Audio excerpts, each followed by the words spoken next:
Good. Hi, welcome back to my YouTube channel. Bella is here with us again, so yay, because I know Bella's videos do really, really well. We've done some curvage videos too, so I'm not like bruised here. This is Bella's lipstick. So Sorry, I got excited. I put my face right in there. But yeah, it's only visible really when you... Hashtag ad, go to curvage. Watch the video. I want to see it. Bella Abbondanza. Boob envy video. I don't know what you're exactly going to call it. It'll be some sort of outgrown bikini and boob envy video. The video is out, Boob Envy Bikini Try-On, featuring Nocturnal Devotion. Here's what it looks like, so you can go to Curvage and get it if you'd like to, and there's going to be a link to Bella's link tree in the description. And it'll be in my recents. But, yeah. So what did you want to talk about, like, kind of being a creator and, like, getting older as a creator? Older is not a good word. What would you call it? You're good at saying things in a better way. I just figuring out how to deal with being a creator who does, especially the kind of content that we do, and just like, doing it over the years, like whatever age you start at, that's gonna change over time, obviously, because like time passes and that's how aging works. But yeah, like it's been an interesting process, like just even I think a lot of it is psychological, because like obviously I look different than I did when I started creating content, but that's also partially because like I've gained a lot of weight, and which was the point. So like that's going to change the way your face looks, that's going to change the way your body looks, and it's hard to know the difference. Like I don't know what parts of that are because I gained weight and what parts of that are because it's been a couple years. But a big, I guess, like it's been interesting to hear from people that like I think there's a lot of fear, obviously, like, like as women, we're like, and I mean everybody, like not just women, but like definitely women are like told you have an expiration date as far as like sexiness. And then, but what's interesting to me is that like, I get a lot of attention from people who are actually like into the fact that I'm a little older than they are, or like into, like, they're like, oh, you seem like, my friend's like fun aunt that I had a crush on, that sort of, that vibe. And I think that like a lot of the time, like our ideas about what's attractive to people have to do with like a very limited group of people's certain fixations that were around for a long time. Like there was a whole group of like, probably like 55 boomer men in the entertainment industry who happened to specifically be into like very skinny, like 16 to 22-year-olds. And so, like, for 40 years, that's all we fucking got was, like, as being sexualized people, is, like, oh, you're only sexy if you're, like, this particular very specific thing. And that wasn't even serving their market. It was, like, it was so didactic that, like, there would be people who go to those movies and they'd be sexualizing characters in their heads that were absolutely not intended to be sexualized in movies or film, because the people making them were like, oh, that's, too old, too gross, whatever. And then there's like a whole groups of people who are like, no, that's who I was always into, same as with like people who are into like thicker people or fat people, like having, so I guess it's just like learning how to look at that and not like fear it, be like, yeah, like 10 years from now, if I'm still making content, it'll be because I want to. If I'm not making content, it'll be because I don't want to and I'm doing something else, not because I just like think I'm too old for it, like arbitrarily, right? Because there's, I was like looking at it, I was like, well, there's great like MILF content, right? Yeah. And like, Jennifer Coolidge is still doing her thing. Like she started doing like the hot MILF porn star thing in like American Pie, like when I was a teenager. Yeah, like it's like a very, young very teenager. early 2000s. It's like, yeah, I don't. Probably like 2000, 2001. Yeah, it was like, that was something that was so early. It was like, oh yeah, like when you're, barely aware of things, and like that was a thing. And she looks pretty similar now too. Like that's the thing. Like obviously it's been 20 however many years, and like you can tell it's been some time, but like she's still able to do that, and it kind of still works in its way because like that was the whole gimmick, and it was like the embracing of it. And I think, just like for me, it was like remembering that this doesn't have to be terrifying. Also, I'm like friends with some like sexologists and sex therapists, like people who talk to people about who talk to people about like their like specific like sex. And some people I went to college with ended up going on to do that, and it's really cool. There's like actually a whole like 6-year training and certification program of like, because they don't really teach doctors much about, like, human sexuality, but they tell you to go to the doctor for things, but they, like, get 1 day of training in, like, human sexuality. It's, like, mostly about whether or not your dick works, which is, like, important, but, like, a very small facet of, like, the human sexual experience. It's, like, where do people talk about what they're attracted to, or, like, how to do something safely or whatever, and it's, like, yeah, you can have communities and internet forums, but it's nice to have, like, somebody who has some training. So, like, a licensed clinical sexologist, it's a UK certification program, and they actually know what they're talking about, and it's very cool. How long do they have to go to school for that? Is it like like 6 years, like that kind of thing? It's a long program, but it's not as expensive as a doctorate would be. You know, Oh, like okay. it takes. I don't know if it's Because that would be so fascinating to study. Yeah, it's very cool to do. Like, when my friend was going through it, it was really fascinating to, like, hear what she was learning about. But yeah, one of the things that people hear about in that, and also, like, you know, therapists talk about, not, like, specific things to specific clients, obviously, but, like, well, yeah, there's, like, a trend of, you know, like,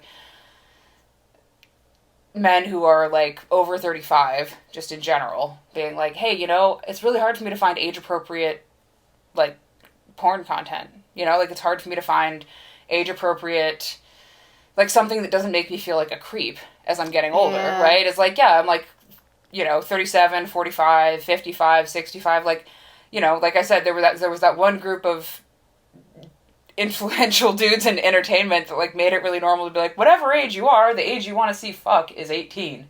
And yeah, I'm like, really, which is weird. I'm like, dude, the sex when you're 18 is not very good. Because you don't know what the hell you're doing. You don't know what the hell you want. And, like, I think that, you know, for some people that's the appeal. Is like, she doesn't know what the hell she wants, so she'll do whatever I want. And that's, you know.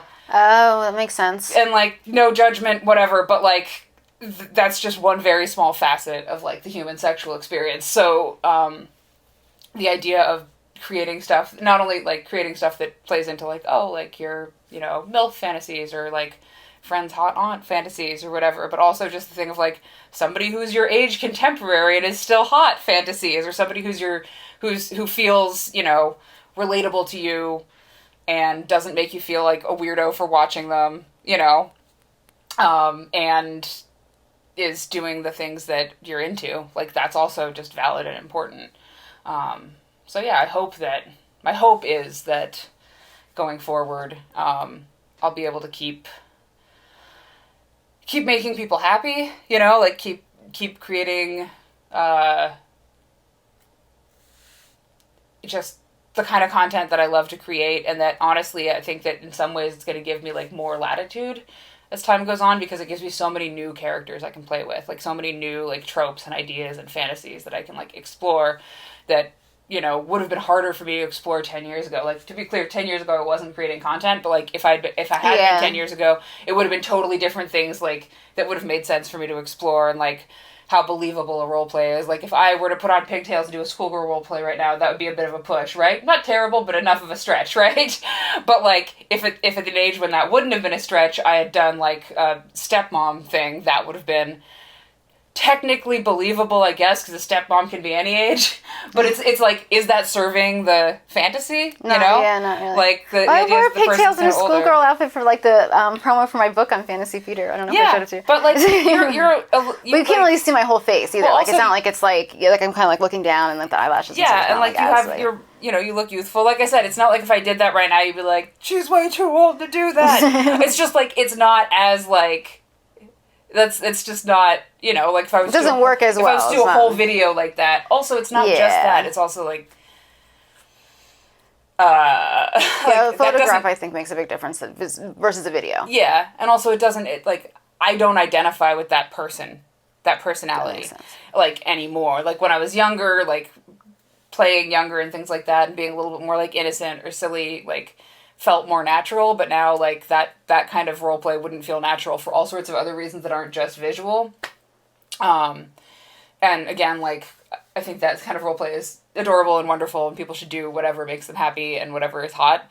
And I absolutely did do that sort of thing, just, like, for photo shoots when I did pinup stuff when I was younger, and it was really cute. I really liked it. It was really hot. But, like, that doesn't, you know, I'm like, that's not what speaks to me now as far as a content creator. And I really enjoy making, you know, like, one of the things that I love about what I do is that I make things that turn me on, you know, and I know that if it turns me on, it'll turn other people who are into the same thing on. And it's really, like, affirming, I hope, for both sides of that, Yeah. to be like, oh, like, I'm not the only one. You know, like, this gets me off, it gets you off. Like, we're not alone. None of us are alone. Like, you know, like, a lot of, and, like, if you're a person who does, like, you know, watch my videos or watch your videos, like, no, you're not alone. Because, like, you know, like, we wouldn't still be doing this if there was only one person watching them. Yeah, you know? really. Like, there's a lot of you, and there's a lot of us. Like, because we're all kind of part of the same, ultimately, you know, the same, like, interest areas.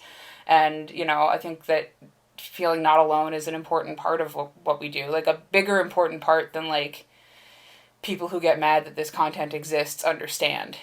Is, like, you don't understand that people used to feel really, really isolated and lonely and, like, freaks, and, like, we're all freaks. Everybody's a freak. It's okay. If everybody's a freak, nobody's a freak, right? Like, you know, there's room for that, and I love that. Yeah, that is awesome. I feel like, I don't know, still, like, what I would like to see doesn't exist, but, like, it's nice to know, like, it will maybe at one point, like, will happen, like, you know, like, the kind of, like, the body type that I like will, like, be there, but it's typically not people that have the fetish, which is the part that sucks, because people aren't going to be making fetish content if they're not into it, you know, like, that's the part that's kind of, like, that's a little frustrating, like, but whatever, like, it's still nice that, like, stuff is being accepted, because I feel like it's got to be horrible to feel really bad about yourself because of something that you really love and something that really turns you on, like, to feel bad, that's horrible, that's very sad. I never really struggled with it at all, really, like, because when I was doing content where it was kind of like me being like the chubby one, that was like, I already kind of had been immersed in the world, that was like, okay, well, this is, and that was the thing that I guess kind of got frustrating with it, was like, this is what people want to see me be, but this is like a part of me, I guess, or this is like something that I could be into for a while, but that's not like really who I am, like, I'm definitely more of an FA, so. Or it's just, you know, you explored it as much as you wanted to explore it, and then, like, you're kind of like, I don't have any further to go in this for me personally, right? It's like everybody's interest level on those things is different. Yes. But the more welcoming we make this world, like, the more people are, like, the more we are doing this, hopefully that is, like, makes it more welcoming for maybe someday the person that you really want to see make it feels comfortable making that kind of content, even though, you know, there probably are some people who are fit your bill and also have the fetish, but, like, it might be very difficult to, like, figure out how you fit into this world because so much of it is gain related, and you're like, I want them to always. Well, have someone had even commented that on the FA and feeder video. He was saying he feels like it's like he's like an old dog and everybody wants the new puppy. Like, people don't like that he's, like, been fat. They only like people who have recently gained. And I was like, that's, like, heartbreaking, because to me, like, so no one ever listens when I say this, but to me, I like guys who have always been heavy, like, since they were, like, children, like, at least high school. That is very important to me. I know that no one else shares that preference. Please, if you share this preference, please let me know. Please comment, because I've never met anybody else. This is ever. And all the people that I've talked to, I've never met anybody else that was important to at all. So please, if you have any information, like Unsolved Mysteries, any information, please let me know. Please contact. Exactly. You can leave it in the comments. You don't have to call an 800 number anymore, because, you know. But what's so important to me is, like, what is really important to me is that, like, guys and girls, like, growing up being bigger, realize, like, this is not, like, I mean, I guess in some ways it's a little bit limiting, but it's like there are people who, like, absolutely love that. There are people that are so attracted to you because of that. It's not like, you know, I think that sometimes people will, like, if they've grown up heavier, they, like, you know, got rejected by the opposite sex or whatever, whoever they were interested in enough, I think they really start to get to the point where they have trouble accepting that somebody can be attracted to them and can love them. And then when they do find somebody who loves them for who they are and how they are and, like, is all in, they don't know how to take it because they can't believe it because they've been pushed down by so much. Yeah. And that breaks my heart. Like, that's what I want to not happen. Like, that, if I have any purpose in life, that would be what I would want. And not in, like, body positivity, Jesus loves you kind of. No, like, some people think that's really, really fucking hot. Yeah. And I think it's important for people to know that. And then it's not like, oh, you only think I'm hot because I'm fat, or, oh, you're, like, the sick, creepy fetishist, and, like, I hate that, and I don't want to be fetishized, and all that kind of stuff. Like, it's not necessarily about that. Like, it's a preference like any other preference. Like, it's like, I like, you know, it's like, if you're like, oh yeah, I like, you know, people with red hair, or tall people, or short people,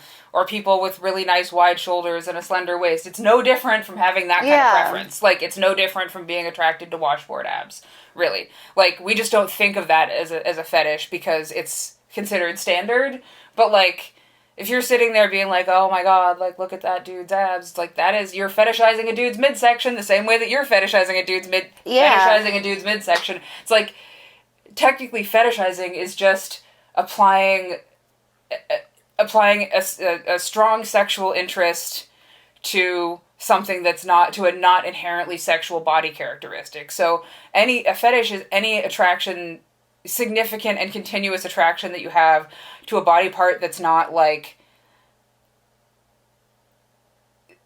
somebody's genitals. Which, like, honestly, of all the things, I'm like, that to me, like, somebody's genitals are only hot, like, if I'm attracted to the rest of the package and, like, it's in that situation. Like, I'm not like, I just want to look at pics of dicks or pics of pussies. Yeah, no women want to look at dick pics. That's why they charge for it on OnlyFans. I don't understand why guys think women want that. I don't think, maybe once or twice or something, but I just think it's really funny that people think, like, dick pics are like, oh, like, I'm going to send her a dick pic. Like, nobody wants that shit. Gay guys want that shit, I think. I mean, but, like, I guess, like, there are people who are like, yeah, I really want to see pussy pics, or I really want to see dick pics, like, but, like, and, like, the context is different for different people. Sometimes it's like, oh, I want to see your pussy. Some people are like, I want to see any pussy. I want to see your dick. I want to see any dick. I think, like, but the thing about that defining anything, like, not inherently sexual, it being sexualized as a fetish is, like, basically most of human attraction is some version of a fetish, right? It's just whether or not we've decided as a society that that's a normal thing to be attracted to. So it's like, oh, so you have a boob fetish if you're into really big boobs. But, like, people are generally, like, if they're into, like, female-presenting people, usually they are into boobs to some extent. Yeah. Of one kind or another. And if you're into small boobs or big boobs or whatever, like, that's a fetish preference being expressed. But, like, we don't think of it as a fetish unless, it's like, it's only a fetish if it's, like, a problem, like, it's all-consuming or whatever. But a lot of those things are only all-consuming because you're trying to push them down.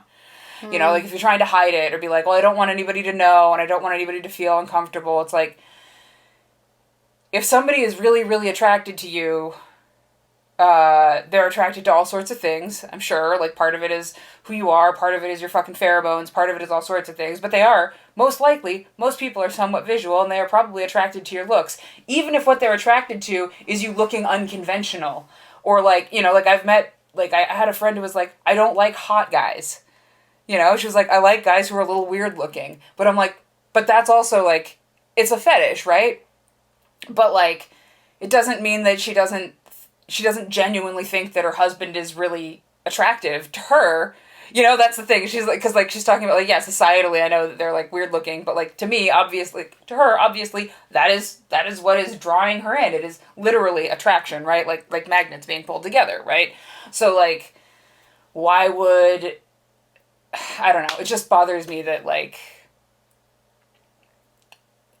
it's like, oh, like, you have a fetish and you're weird, but, like, me being into, like, a very, very standard, like, bikini girl photo is, like, that's not a fetish, that's normal, but you're weird. It's like, you don't get to decide what normal is, like, random ass fucking person, and, like...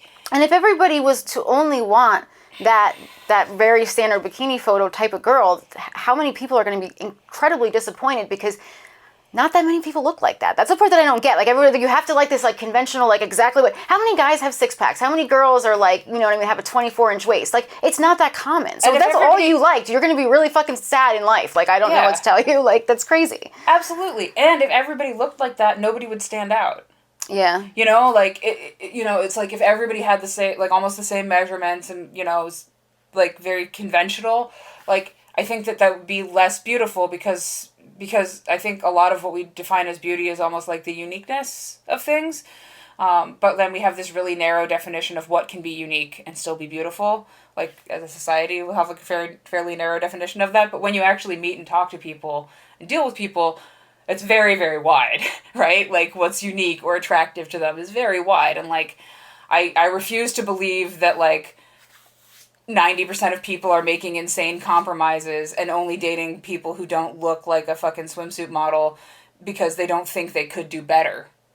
Like, that's not, like, I'm here to tell you that's not the truth. Like, I know that that's like a because a good marketing technique. But exactly what we're being told and what's reality. Because what we're being told is going to be tied in with marketing, and if you feel good about yourself, you don't buy things. So you need to. I need to be like this. I need to be like this. I need to be something other than myself. Because if you were happy with everything that you had, then you wouldn't buy anything. Yeah. So I feel like that's like it's a thing that's like pushed on us to believe that everybody else thinks this, and I'm the only one who's thinking like this. When in reality, I don't think that's true at all. Like I feel like people are, like you said, much more varied. I think it's just what we're told or what's like being like reflected on us. Like I feel like I don't know, just a lot of stuff we're told is not true, or things are like sensationalized to get people upset. Like that everybody has this like when I bought the active hair stuff, the conditioner, I'm like, is this for the men's or the women's? And she's like, we'll call it unisex because everyone's about the pronouns now. It's like, everyone is not about the this is what you're watching on TV, that they're telling you this pronouns thing is this huge, huge thing.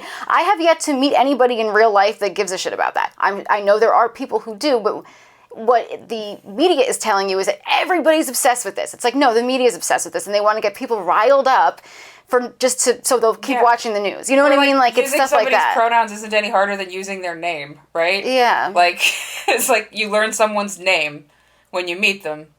It's no different than that, right? But, like, yeah, people get really, really up in arms. It's just to get people upset. Yeah, it's like they want people to be upset and, like, angry and, you know, like, decide that the world is falling apart, and it's all because people don't want to, you know, live like it's 1955.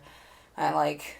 That's the same thing, like, kids these days, or everyone, like, just, like, meeting lots of different people, like, in work, like, there was, like, a 14-year-old I met the other day that was, like, more mature than, like, a 40-year-old. It was insane. He was definitely totally different than anybody else at his age group that I've ever met. And, like, people are just different. Everybody's different. I don't think it's, like, people of a certain age believe this and everybody is like this, like that the generations make that much of a difference. I think everybody, and you're raised by your parents, so you're going to have like your parents' twist on things, like the way they taught you. So it's not like everybody the same age is going to be the same, because they might have different age parents. They have parents that have different beliefs. Like I feel like to say everybody is a certain way, or all men like this, or all women like that, is hard. I do still want to stand by I don't think that many women want dick pics though. I mean, that is a statement that has been made quite publicly by pretty much every woman.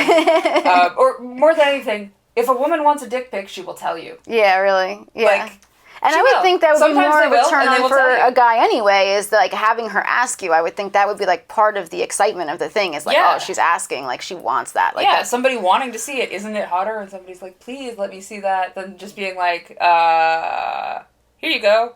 Because that's also, you know, it's the same thing as like it's the same thing. It's okay.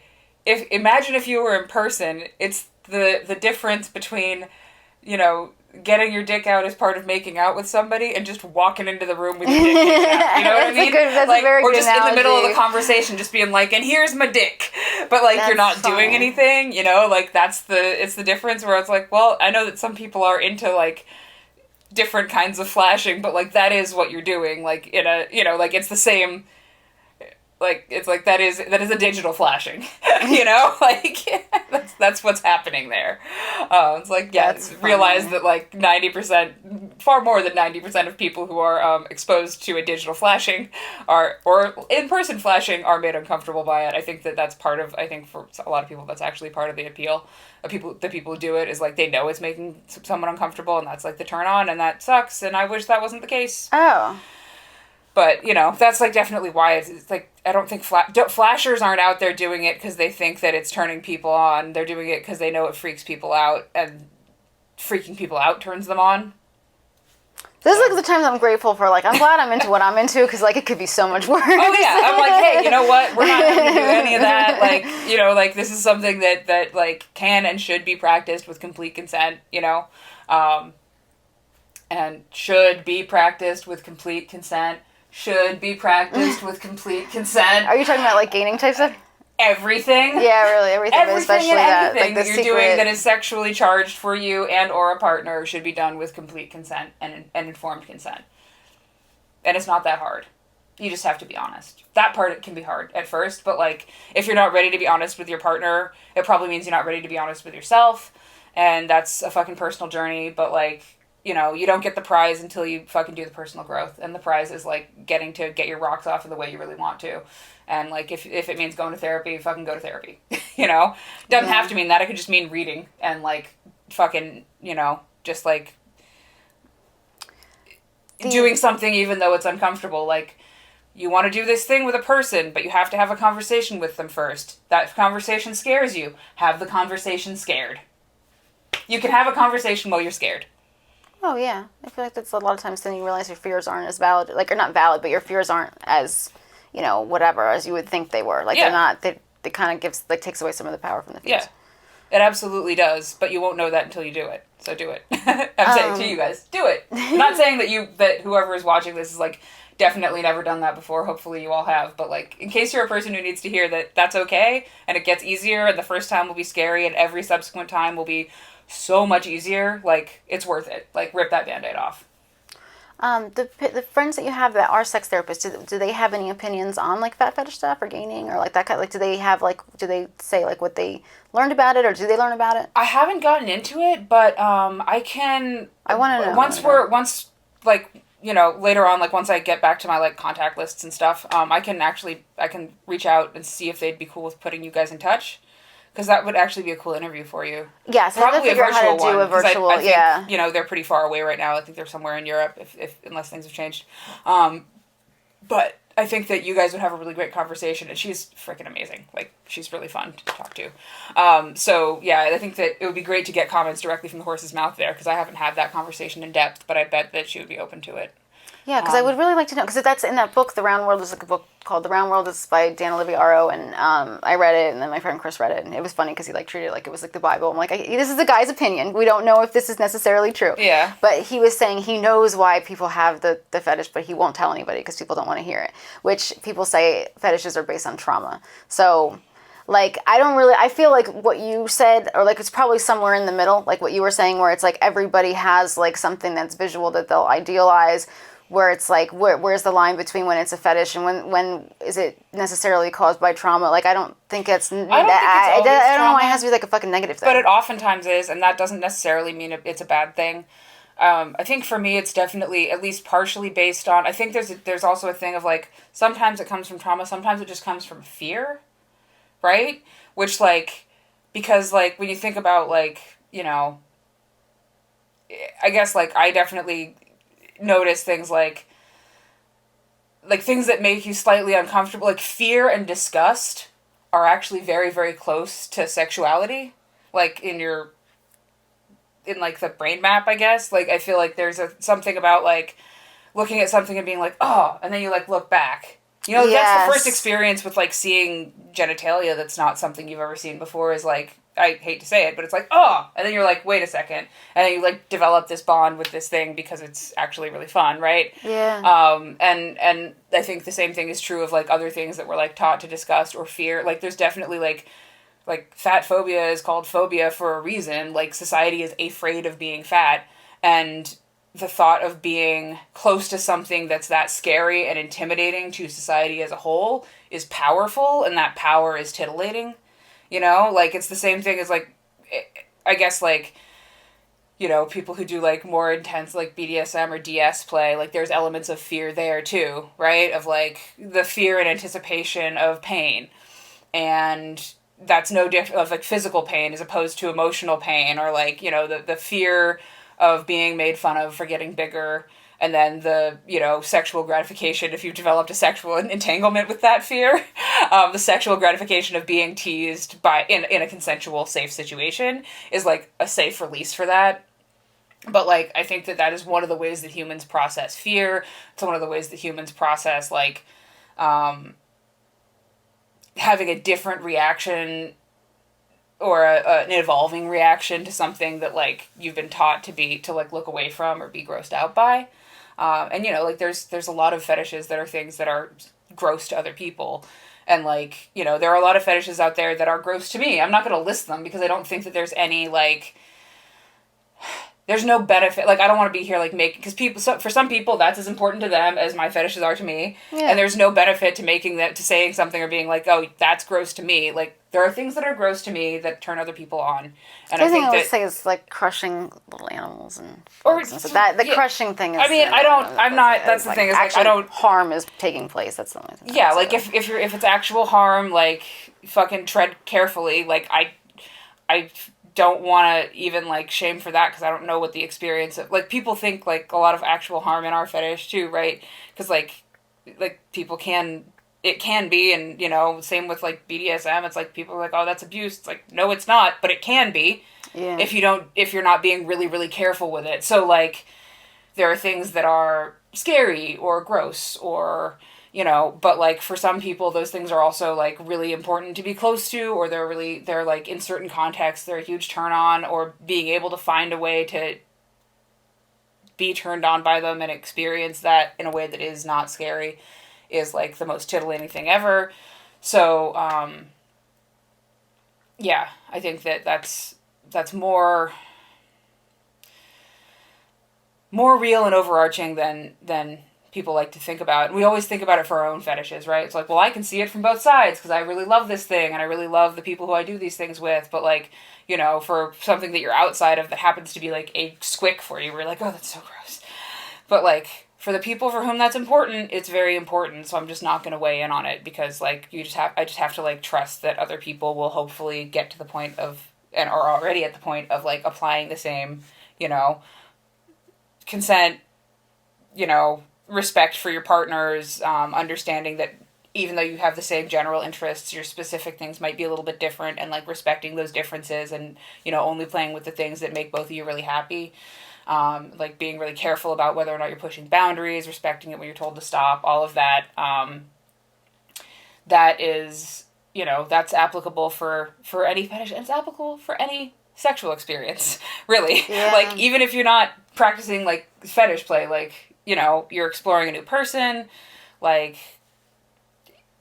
it's the same deal applies, right? It's like trying to be